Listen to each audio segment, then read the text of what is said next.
Hey, I'm Jason Weber, host of the More Than Enough podcast. This is an interview with Dr. Curt Thompson from a recent episode. For more conversations like this, subscribe to the audio podcast below. I'm here with Dr. Curt Thompson. Dr. Thompson, thanks so much for being with us.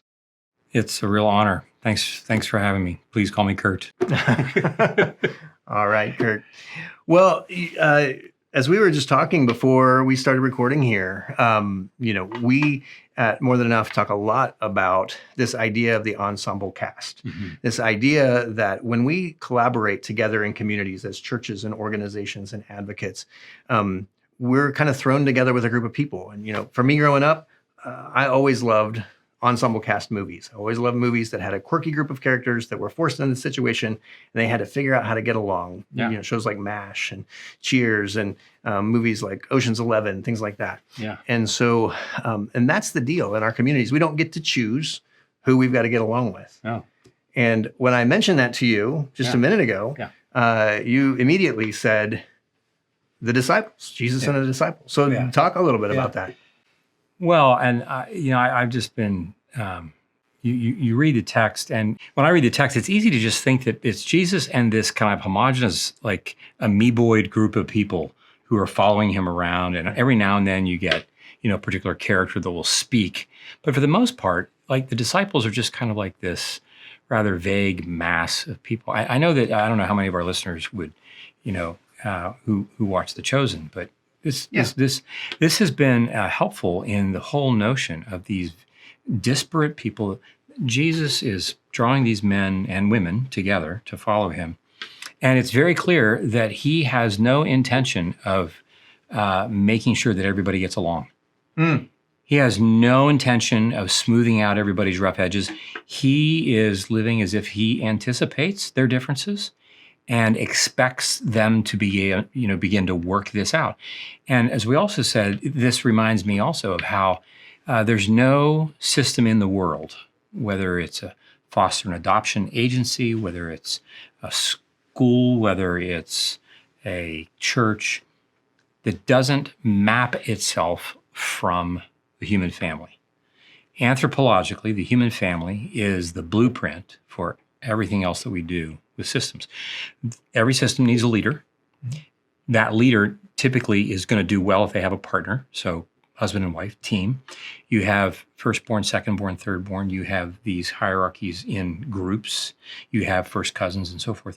And what's really striking is how we can't really get away from living in families. And so even when we go to workplaces, as I also mentioned, what we find in our practice is that there is a disproportionately high number of people who find themselves working in places that look very, very much like their families. And it starts to show up in particular when their workplace is not functioning very well.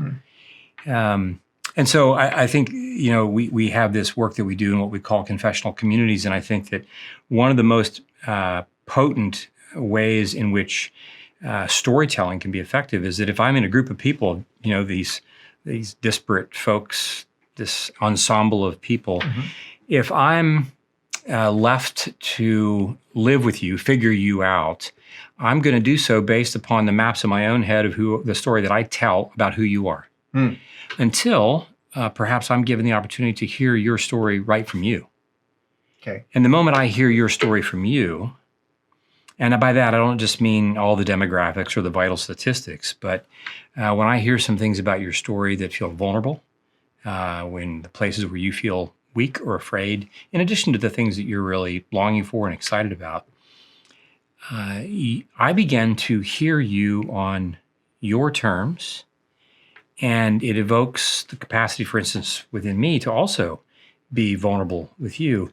And once we have access to people's fears and their longings, it typically will tend to evoke more mercy in me. And so therefore, I will have a very different understanding of who you are, rather than when you do something that, that 6 weeks ago might have been off-putting to me. But now I have a better sense of where that's coming from. And I'm much more able to say, like, man, no, I get it. I know where he's coming from. We're good. I love what you're saying. And also, it's scaring some of the people who are listening because they're thinking, I just want to get together with some people and figure out how we can make a bigger difference for children and families. Like we want to get together and strategically plan and figure out, we want to change the world, all of this stuff. Nobody ever said anything about fears and longings. Like, you want me to do what with these people who I just want to work with? Yeah. But tell me, why is what you just said such an important part of being able to get to the part where you can make an impact for children and families? Well, I think it's helpful if we just return to the text. Jesus didn't ever once say, and they will know that you are my disciples by the way you're changing the world. He said, they'll know you're my disciples by the way you love one another. There's no indication in the text that we're talking about a Messiah who has empire on his mind. He has a kingdom on his mind. And it appears from the way he lives his life that the kingdom is right here and now in the work that he's doing with healing, and the work that he's doing with teaching, and the work that he's doing with commands. Love your enemy, pray for those who persecute you. But it's right here and right now. There is not some sense of like, what we're really trying to do here, folks, is to develop the blueprint for how we are going to conquer the world in my name. I'm really here to invite you to pay attention to the only time that you have, which is right now, and let me take care of everything else that's coming. And so in many respects, we might say that this work that we want to do for anything, the work that we want to do in our psychiatric practice, the work that people do working for justice, the work that CAFO does for the orphan, right, for foster and adoption care, all those things are true. And simultaneously, we might say that the most deeply embodied thing that is happening is what's happening between the people who are on this mission together.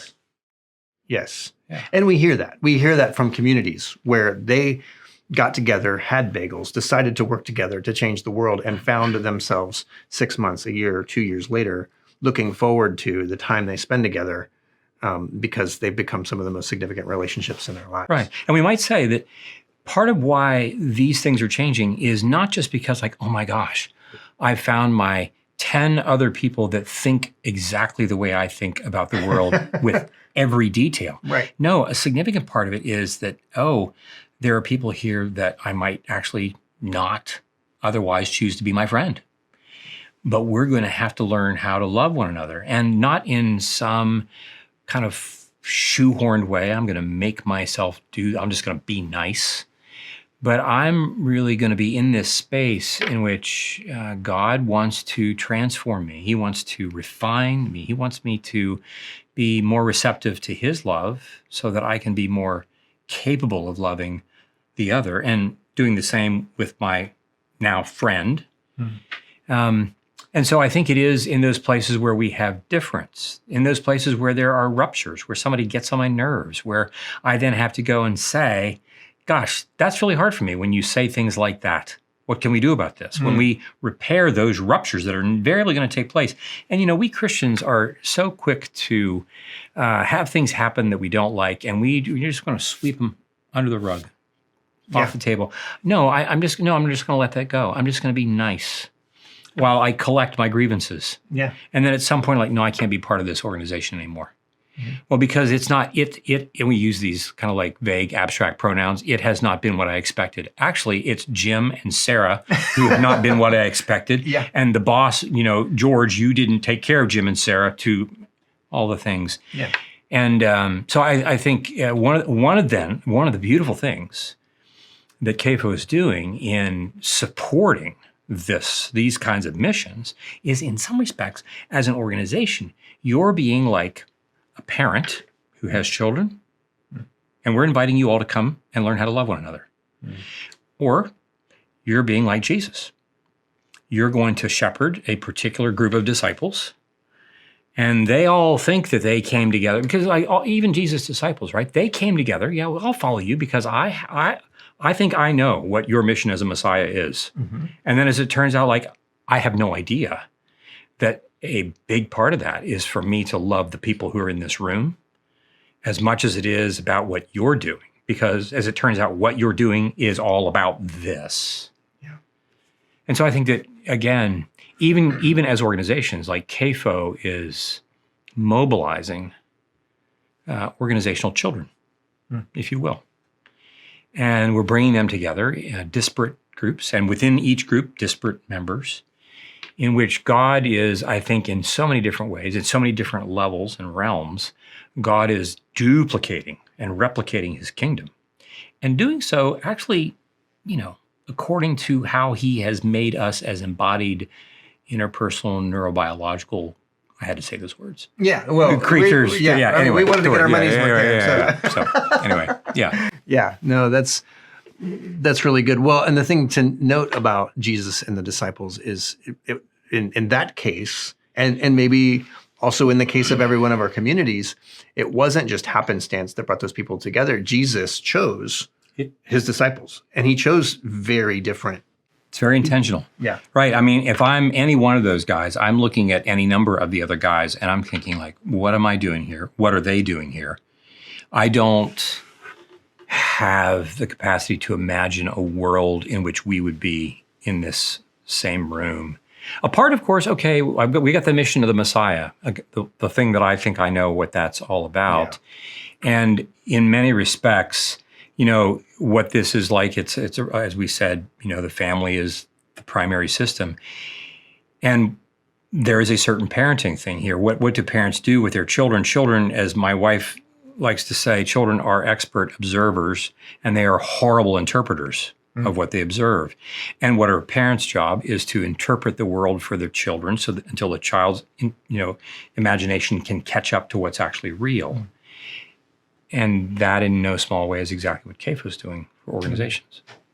Well, and I feel like it's in many ways it's what the folks that are facilitating and leading these local collaborations are doing, and there's a charge there for them to observe and to interpret what's happening there. That's right. What are some common, like when you get a group of people together from disparate places and what are some of the most common initial friction points, things that begin to go wrong? And for that leader, for that facilitator, what are some ways to help the group walk through that, interpret that, and process that correctly? Yeah.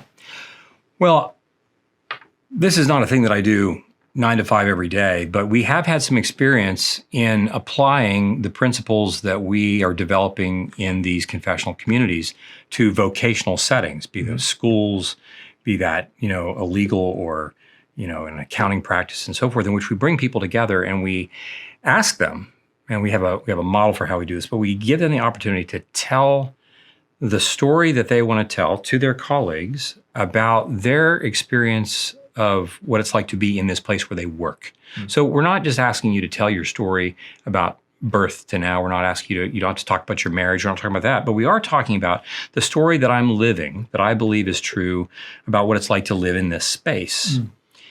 And this invariably leads to people being open to asking questions because we don't just want to know the facts on the ground about why they're here and what they think they're doing. We also know, what do you, when you think about what you're doing, what do you feel? Well, I feel good. Now, I will say that I have some challenges, and there's certain circumstances that when there are some people who I have some wrestling with. Which people? You asked that. Oh, yeah. We want to know which people. Are any of those people in the room? And of course, this is where things become unexpected, and they are the inflection point where growth just explodes. Because we, when we're running these groups, we are the parents in the room. My colleague Courtney and I, we're the parents in the room. And we are the ones who, we've set the stage, we've given them the ground rules and so forth and so on, but we also have ways set in place for them to actually begin to tackle these kinds of things. How do you keep things like that? Okay, this is a little bit, of a bunny trail off of the collaborative setting, but I think it applies when you're talking about an organizational setting. How do you keep those disclosures from becoming career-limiting moves, like to be able to say something like that? Right. Well, and again, we invite people to say what you're willing to say. We don't force people to say things they're not ready or willing to say. But I think part of the thing is that most people, even in Christian organizations, we're going to do this thing together, and I want to bring my best self forward. Mhm. I hate the idea that I've made mistakes. I'm worried that I'm going to make mistakes. I'm worried that I have made mistakes. I'm all that, like, it doesn't matter. Like, even, and those of us who are believers, we have this intense longing to do this well. Yeah. As much, or if not more than anybody. And so we're also pretty committed to not acknowledging that I'm worried that I'm not going to do this well. I'm just pretty open to this. Like, no, I don't want to admit this. And I burn a lot of energy containing my worry, my shame about this work. It's not even my shame about like what happened to me when I was 10. I mean, it's about this work right here. I burn a lot of energy that is then not available for me to actually do the work in the room that has been asked of me to do. I become more rigid. I become more brittle, literally because of what's happening to me neurobiologically, because of my fear and shame, all those kinds of things, anticipated concerns. When that collective group of people begin to have a felt sense that they are not by themselves in the room, that the part of them that is worried about screwing this up has been heard by other. And look, everybody knows that everybody's afraid of screwing things up. Yeah. And once one person says it and another person says it and we all say it, we have this felt sense of exhale. And the exhale has everything to do with it's not good for the man to be alone. And when you and I share our worst worries, it's not just that I've told you and you've told me our worries, it's that in so doing, we are much more deeply connected interpersonally. Your right hemisphere to my right hemisphere is much more resonant. I have a felt sense literally in my chest that we're much more connected. Yeah. I mean, this is true. Yeah. And if that's the case, when I am much more connected to others, I am much more capable of taking courageous, hard to take steps. So I've got to tell you, this feels like work for the bomb squad, though. Like, this feels like, yes, this sounds great when you have Dr. Curt Thompson making sure that the building doesn't blow up and cutting the wires. When we think about us being the ones who are responsible for trying to keep things from blowing up, that feels very intimidating. Let me just say, like, first of all, like, I totally get that, and again, this is why we're not asking people in an organization to come in and tell us everything about your life. We're just talking about work. Yeah, we're talking about work, and I think as it turns out, we're in a culture in which so much when it comes to the soul has been turned over. The care of soul has been turned over to experts. That we have a hard time imagining that parents can do this. We have a hard time imagining that pastoral teams can actually do this. Right? Pastors have married couples that come to them. What do? They've got their list of folks to whom they refer. Now, this is not to suggest that those folks don't need that and call benefit, but there is a felt sense in which I'm a purveyor. If I'm in ministry, I'm a purveyor of information. When in fact you're a purveyor of yourself. Like, we are the gospel. When Jesus said, "You're the light of the world," he didn't say he did say in John, "I'm the light of the world," right? But your light, he doesn't say like your reflection of me, the light of the world. He doesn't just say this over and over. There is some sense in which he wants us to live into the vision that God first has in Genesis 1 and 2. That we are made to develop into queens and kings to rule in the new heaven and new earth. And so we best get used to it. And so what does that mean? That means, I want to develop wisdom. And, there are ways that we can learn this. I mean, we train people to do this in non-clinical settings. I mean, there are ways that people can learn how to do these things so that we can become purveyors of wisdom, so that I don't have to worry about something awful happening in these places, because we're not asking people to tell stories that they don't need to tell. But we're asking people to become much more committed to being purveyors of wisdom. Yeah. Because in many respects, what else are we doing other than trying to become embodied, books of Proverbs? Right? Wisdom is what was at God's right hand when it made the world. We are remaking, right, this new creation. We are the agents of this. And the wisdom that we can then bring to the table, I think, with training about a lot of things. I mean, I think about it. People come to CAFO to be trained about a lot. You're working with these folks. and you're bringing to them expert skill sets about certain things, this also could be something that you bring that doesn't require a master's degree in counseling in order for you to be able to deliver. Yeah, that's good. So for people listening, what's the baby step version of this? What's the baby step version of, hey, next time we get together as a collaboration, next time we get together as an organization, what are some things I can do or questions I can ask or steps in this direction I can take that where, where I'm not going to blow up the building, but I can move us in this direction. Right. Well, there's an organization that I work with in Indianapolis that after having some time with them, this group now meets once a month, and they ask these questions. They're very simple. What is my longing? What is my longing? What's the thing that I really want? Right. This is Jesus' first words in the Gospel of John to John the Baptist's disciples when they come to follow him. Turning to them, he said to them, "What do you want?" And I think it's a serious question. He asks me this question, and I'm immediately like, what's the right answer to this question? I worry about not having the right answer. He really wants to know this answer from us. He wants serious partners. And so what do I want? What is my longing? And what is my grief? What is my grief? Now, grief is a placeholder for me for all kinds of things. It's my fear, it's my shame, it's my rage, my anger, my disappointment, all those words that would kind of be held in a container of things I don't like. And first of all, it's not easy for people to name what they want. We might say, well, what do you want for Christmas? Oh, some people, I know, or I don't mean that way. And we might say, oh, I want world peace. That's not what you want. I don't know what that means. I mean, unless you're trying to be, Miss Utah or something. Right. And I'm sure that Miss Utah would want world peace. Yes. But what do I really want in measurable terms? Yeah. What do I want for me? Not just what do I want in the abstract. I want a new boat. Okay. What will having a new boat do for you? What is it that you want that the boat's going to do for you? And we pretty quickly see that even naming objects that we want bring us back to questions that are very fundamental to being human, because what I really want, I long to be loved. I want to know that I am the object of somebody's delight when I walk in the room, and that I can just walk around with this. And you give me that, I don't actually need anything else.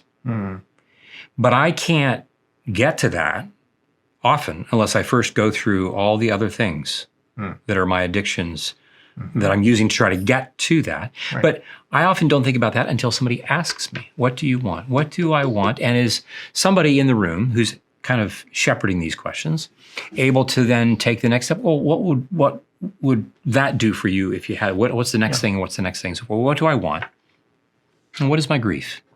What's the sadness? What's my worry coming here today to work this week? We're going to have staff meeting once a week at 12 noon, and we're going to go around and we're going to ask, what are your longings? What are your griefs? Yeah. And people, as they start to practice these things, they discover something. It's really difficult to get to my longings if I have not first named my griefs. But I don't have a lot of practice. People ask me, so what are your griefs? Like, why are you asking me this? I'm an accountant. Yeah. Right? What do I? Because you have them. Well, give me an example of what an answer to that question might be. What are your griefs? I mean, not for you personally. Yeah.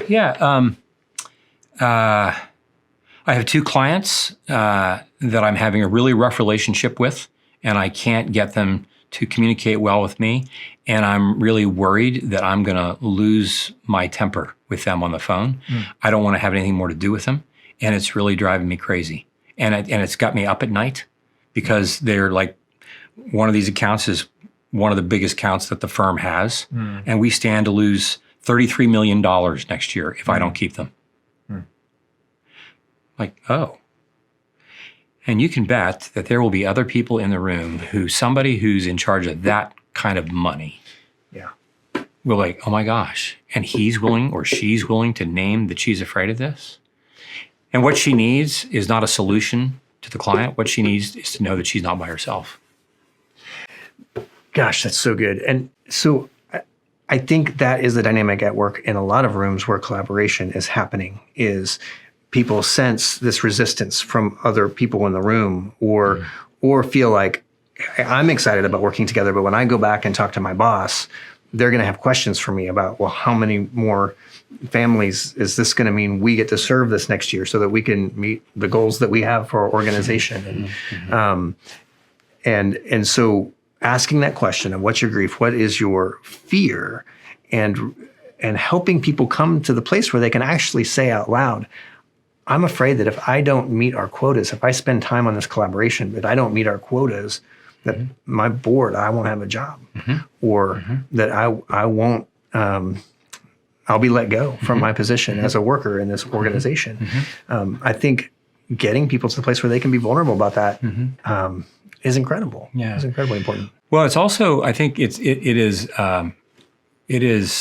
shall we say, deeply formational in the sense that when we're sitting in this collaborative forum and we're hearing someone say that, they think that the most important thing that is happening in the room is the conversation about this thing that they're going to have to do when they go back to their organization. When in fact we would say the only time that anybody ever has is now. Whatever you think is going to happen when you go back, like, I don't know what's going to happen, but like that time isn't here yet. That's not a real world. This is the world that's happening. And it's in this space. I'm not here just to give you information that you can have to take back there. I want you to be in a place in which you become increasingly connected to those in this room, which means you will be increasingly courageous, which means you will be less anxious, which means you will be able to imagine things differently, even about your conversation that you're going to have when you go there, which means you're going to get a sense that whether or not you raise all the money is far less important than what is happening to you and who you are becoming. This whole notion, like, you know, Jesus does not have an accountant's book for how much are we getting done? Yeah. He is asking the question, who are we becoming? Yeah.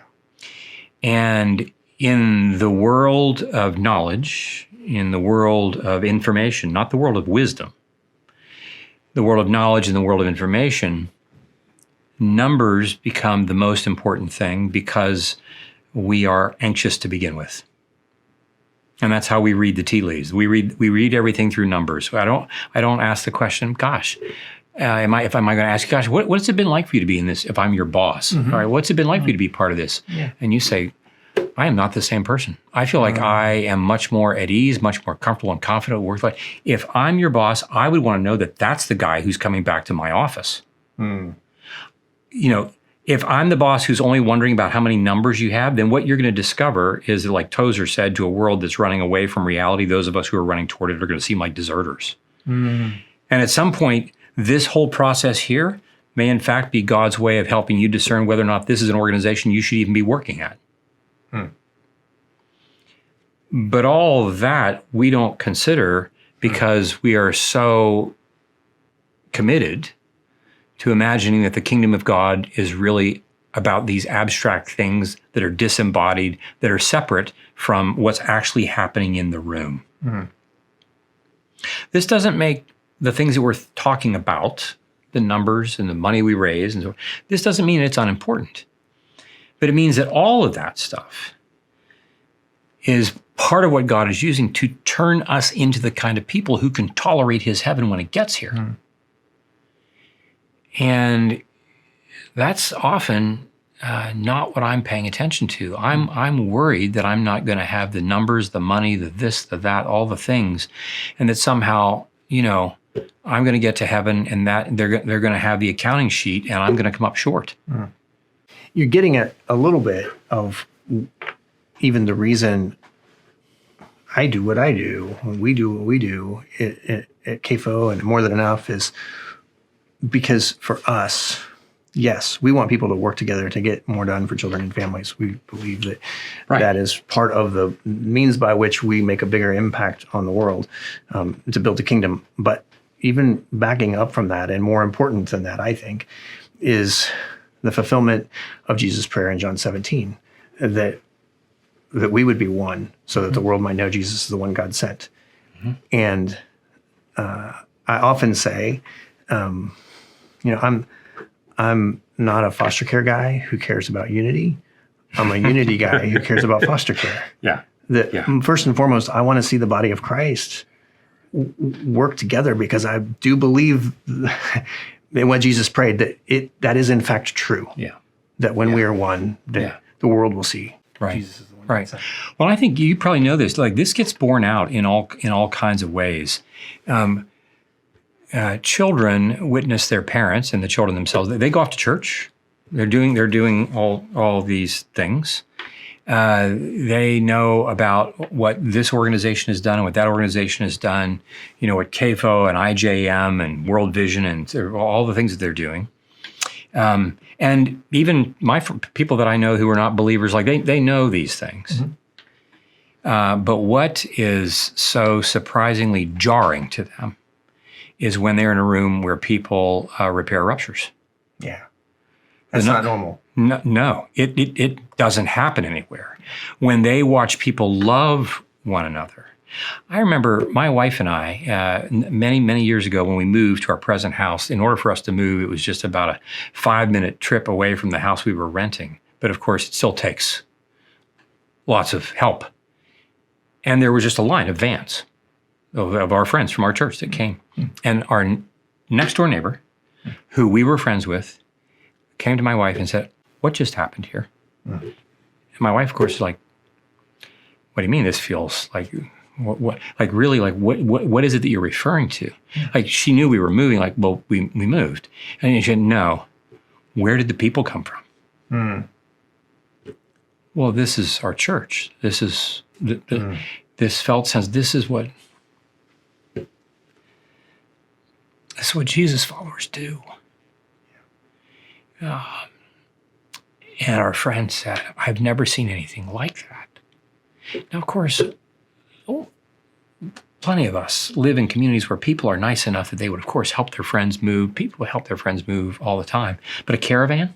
Yeah. People who are doing this, these kinds of acts, repairing ruptures, forgiving, being kind, being unwilling to, join in the fray of political rancor, all the things that we are doing to be loving, is a very, very different way of communicating to people things that they just never see. They see all kinds of organizations doing beautiful things. It doesn't really capture anybody's attention. The human eye, pays attention to things in the environment that are different from everything else. Yeah. And loving people who are not easy to love, it's different. Yeah. Including, especially if, I'm Peter and it's Matthew. For sure. Right. For sure. Right. For sure. Yeah. Well, do you have any final words of encouragement for folks who find themselves in a community of people, some of whom are easy to love and work with, and some of whom they're struggling to love and work with? Yeah, I mean, and first of all, I just want to say this: number one, being human is really hard to do. Yeah, it's hard. You think like, oh, it shouldn't be that difficult. Like, look where I live, my job, and if you take life seriously, it's going to be hard to do. Number one. Number two, I certainly want to encourage people to be to consider paying attention to where I am. First of all, much more condemning of myself than I am curious about myself. And because my condemnation that I foist onto others, my critique, my criticism, my judgment, all that is an overflow. It all begins with what I do to myself. Because the hardest thing for us as humans to do is not to love other people. The hardest thing is for me to allow myself to be loved. Sure. The reason I don't love well is because I first haven't been able to receive it. And so I would say consider thinking about, reflecting on, praying. Is there one person in my workspace that I'm not perfectly aligned with? It doesn't have to be the person I have the hardest time with. Is there one person I'm not perfectly aligned with that I would love to be able to say to them, if it were true, I really want to have a good relationship with you. And I'm aware that there are some parts of me that are having a hard time, but I really want to have good, and I would love to talk with you about that. I would love to tell you what I'm afraid of. I would love to tell you what I really long for in our working relationship as we do this work together. And you don't have to think about doing it in the room with everybody. We can just pick one person. And for leaders who are listening to this, I would say, well, think about the possibility of bringing your team together. And again, nobody's twisting anybody's arm. We're not forcing things, but to consider what it would be like. And again, we use this phrase, do a thought experiment. We're just experimenting with the idea. What would you imagine? What would it be like for your 8 leaders to be in the room together and to name for each other what their grief is, what their longing is, and especially how they want to be more connected to other people in the room in order for the whole to then become even larger than the sum of its parts. Thank you very much for spending the time with us. You're very welcome. Oh, it's always a pleasure.